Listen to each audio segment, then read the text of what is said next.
Welcome to district exam. दोस्तों good morning everyone. आज है 24 जून 2022। आज हम बात करेंगे 24 जून 2022 से करंट अफेयर के जितने भी मोस्ट इंपोर्टेंट क्वेश्चंस होंगे उन सभी क्वेश्चन आंसर की।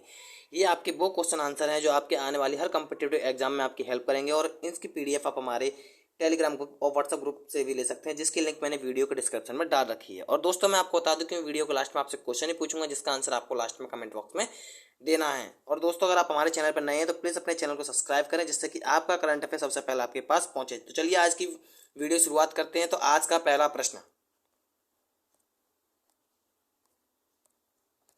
दोस्तों मैं आपको बता दूं कि मैं आंसर बताने के साथ साथ आपके डाउट भी क्लियर करता चलूंगा और अगर आपको कोई डाउट हो तो आप कमेंट सेक्शन में पूछ सकते हैं। तो पहला क्वेश्चन आपका, निम्नलिखित में से कौन सा अंतर्राष्ट्रीय दिवस 23 जून 2022 को मनाया जाता है?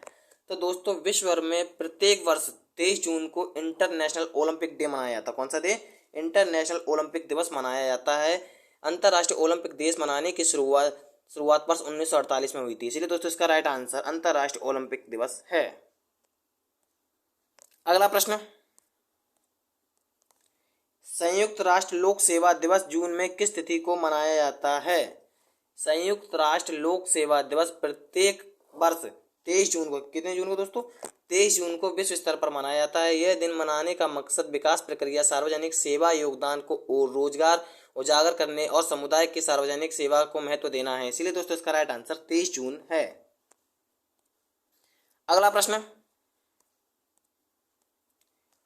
हाल ही में कौन राजधानी में वाणिज्य और उद्योग मंत्रालय के नए परिसर वाणिज्य भवन का उद्घाटन करेंगे? प्रधानमंत्री नरेंद्र मोदी। कौन? प्रधानमंत्री नरेंद्र मोदी प्रधानमंत्री कार्यक्रम के दौरान श्री मादी एक नया पोर्टल निर्यात व्यापार वार्षिक विश्लेषण के लिए निर्यात आयात निर्यात पर भर पेश करेंगे और इसका उद्घाटन करेंगे। इसीलिए दोस्तों इसका राइट आंसर प्रधानमंत्री नरेंद्र मोदी है। अगला प्रश्न, इन्वर्टर बैटरी जैसे उत्पाद बनाने वाली ल्यूमिनस पावर टेक्नोलॉजी ने हाल ही में किसको नया प्रबंधक निदेश एमडी एवं मुख्य कार्यपालक अधिकारी सीईओ के नियुक्त करने की घोषणा की है? तो इन्वर्टर बैटरी जैसे उत्पाद करने वाली ल्यूमिनस पावर टेक्नोलॉजी ने मंगलवार को कीर्ति बजाज को, किसको दोस्तों? कीर्ति बजाज को नया प्रबंधक निदेश एमडी एवं मुख्य कार्यपालक अधिकारी सीईओ नियुक्त करने की घोषणा की है। इसीलिए दोस्तों इसका राइट आंसर कीर्ति बजाज है। अगला प्रश्न, हाल ही में नफ्ताली बेनेट और सार्वजनिक सुरक्षा मंत्री ओमर वारलेव ने घरेलू सुरक्षा को बढ़ावा देने के लिए एक कथित नेशनल गार्ड बल के निर्माण की घोषणा की। नफ्ताली बेनेट किस देश के प्रधानमंत्री हैं? इजराइल के। कौन से दोस्तों? इजराइल के प्रधानमंत्री नफ्ताली बेनेट ने सार्वजनिक सुरक्षा मंत्री ओमर वारलेव को घरेलू सुरक्षा बढ़ावा देने के लिए एक कथित नेशनल गार्ड बल के निर्माण की घोषणा की है। इसीलिए दोस्तों इसका राइट आंसर इजराइल है। अगला प्रश्न, चीन ने हाल ही में उत्तर पश्चिमी चीन के जिक्वान उपग्रह प्रक्षेपण केंद्र के एक नया उपग्रह अंतरिक्ष में भेजा है। इस उपग्रह का परीक्षण का नाम निम्नलिखित में से क्या है? तो त्यानस्किंग 1 परीक्षण उपग्रह। कौन सा? त्यानस्किंग 1 परीक्षण उपग्रह को क्वाइजू ए वाहक रॉकेट द्वारा सुबह 10:08 पर बीजिंग समय पर प्रस्थापित किया गया है और यह सफलतापूर्वक पहले तय कक्ष में प्रवेश कर गया है। इसीलिए दोस्तों इसका राइट आंसर त्यानस्किंग परीक्षण 1 है। अगला प्रश्न, हाल ही में किस ऐप के नेशनल राइटिंग कॉन्टेस्ट की घोषणा की गई है? नोशन प्रेस की तरफ से पाठकों के लिए गए बिंज ऐप। कौन से दोस्तों? बिंज ऐप ने देश में उभरते लेखकों के लिए नेशनल राइटिंग कॉन्टेस्ट की घोषणा की है और इसके लिए वह आवेदन करने की अंतिम तिथि 10 जुलाई रखी है। इसीलिए दोस्तों इसका राइट आंसर बिंज ऐप है। अगला प्रश्न, हाल ही में किस भारतीय महिला क्रिकेटर ने खिलाड़ी ने सभी प्रारूपों से संन्यास लेने की घोषणा की है? भारतीय महिला क्रिकेटर पूर्व कप्तान रोमेली धार ने, किसने दोस्तों? रोमेली धार ने क्रिकेट के सभी प्रारूपों से संन्यास लेने की घोषणा की है। इसीलिए इसका राइट आंसर रोमेली धार है। अगला प्रश्न, भारतीय विदेशी डॉक्टर एस जयशंकर ने हाल ही में आदिस अबाबा को भारतीय दूतावास का उद्घाटन किया है। आदिस अबाबा किस देश की राजधानी है? भारतीय विदेश मंत्री डॉक्टर एस जयशंकर ने बुधवार को अफ्रीकी देश इथोपिया की राजधानी, कौन सी दोस्तों? इथोपिया की राजधानी अदिस अबाबा भारतीय दूतावास का उद्घाटन किया है। इसीलिए दोस्तों इसका राइट आंसर इथोपिया है। अगला प्रश्न, एशियाई साइकिलिंग चैंपियनशिप 2022 में कौन सा देश 27 पदक जीतते हुए प्रथम स्थान पर आया है?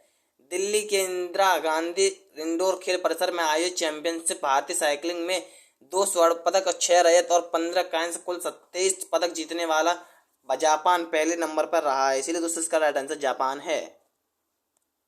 अगला प्रश्न,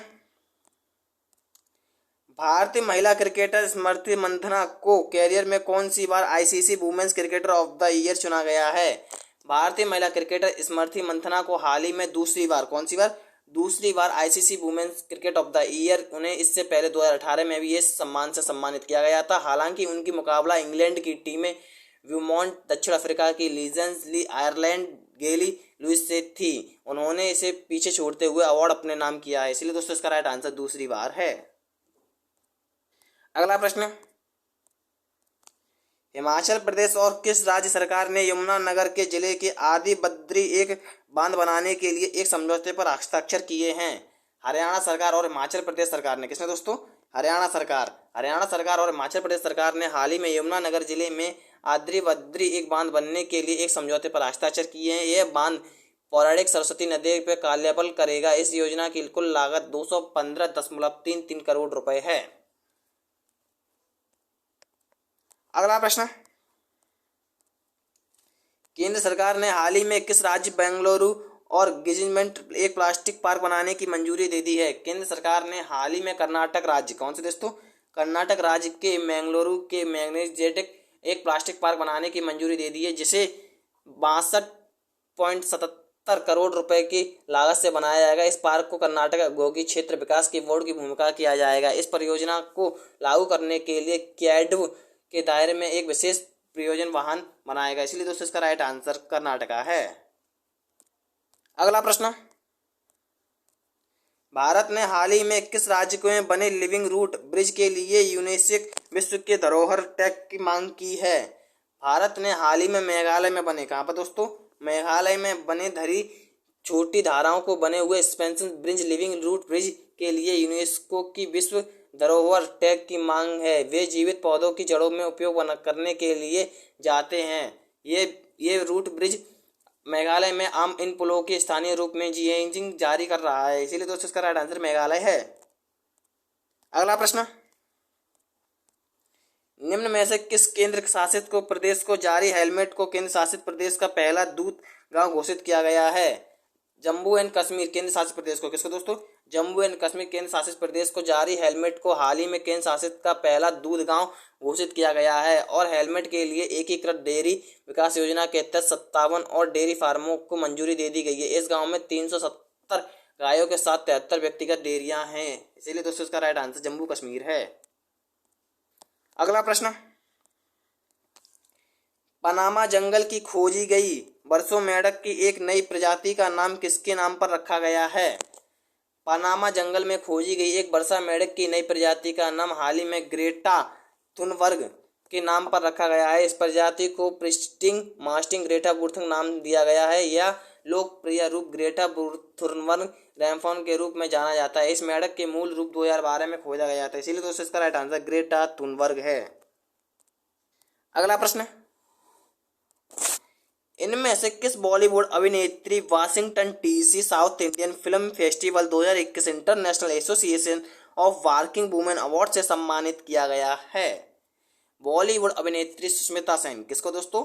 सुष्मिता सेन को हाल ही में उनके शो आर्या 2 के लिए Washington DC south Indian film festival 2021 में international association of working women award से सम्मानित किया गया है। यह अवार्ड एक टीवी संग्रहालय में एक महिला अभिनेता द्वारा उत्कृष्ट प्रदर्शन के लिए सम्मानित किया गया है। इसीलिए दोस्तों इसका राइट आंसर सुष्मिता सेन है। अगला प्रश्न, प्रधानमंत्री नरेंद्र मोदी 5 फरवरी को किस शहर में रामानुजाचार्य 216 फुट की मूर्ति का उद्घाटन कर चुके हैं? तो प्रधानमंत्री नरेंद्र मोदी 5 फरवरी को हैदराबाद शहर में, किसमें दोस्तों? हैदराबाद शहर में रामानुजाचार्य 216 फीट की मूर्ति का उद्घाटन कर चुके हैं। श्री रामानुजाचार्य 11वीं सदी के संत और क्रांतिकारी समाज सुधारक थे। यह मूर्ति तेलंगाना के हैदराबाद के बाहरी इलाके शमशाबाद में 45 एकड़ में स्थित में इस मूर्ति को लगभग बनाने के लिए 1000 करोड़ रुपए की लागत लगी है। इसीलिए दोस्तों इसका राइट आंसर हैदराबाद है। अगला प्रश्न, निम्न में से किस शटलर खिलाड़ी ने लखनऊ में सैयद मोदी अंतर्राष्ट्रीय टूर्नामेंट महिला एकल खिताब जीता है? तो भारतीय शटलर पीवी सिंधु ने, किसने दोस्तों? पीवी सिंधु ने हाल ही में लखनऊ में सैयद मोदी अंतर्राष्ट्रीय टूर्नामेंट भारतीय मालविका वर्षण को 21 से 13 रन और 21 से 16 रन से हराकर एकल खिताब अपने नाम किया है। पीवी सिंधु 2017 के बाद अपना दूसरा सैयद मोदी खिताब अपने नाम किया है। यह टूर्नामेंट उत्तर प्रदेश के बाबू बनारसी दास इंडोर स्टेडियम में आयोजित किया गया था, इसीलिए दोस्तों इसका राइट आंसर पीवी सिंधु है। अगला प्रश्न दोस्तों, जैसा मैंने आपसे बोला था कि वीडियो के लास्ट में आपसे क्वेश्चन पूछूंगा, तो वही क्वेश्चन है जिसका आंसर आपको कमेंट बॉक्स में देना है। तो क्वेश्चन है आपका, हाल ही में किस देश की पूर्व प्रधानमंत्री शिंजो आबे को नेताजी पुरस्कार 2022 से सम्मानित किया गया है? दोस्तों इसका आंसर आपको कमेंट बॉक्स में देना है। इसका आंसर मैं आने वाली वीडियो में क्लियर कर दूंगा। तब तक के लिए गुड बाय और बने रहिए अपने चैनल पर, इसीलिए अपने चैनल को सब्सक्राइब करें और वीडियो अच्छी लगी तो वीडियो को लाइक करें, वीडियो कमेंट करें और जो भी आपके डाउट हो आप कमेंट सेक्शन में पूछ सकते हैं।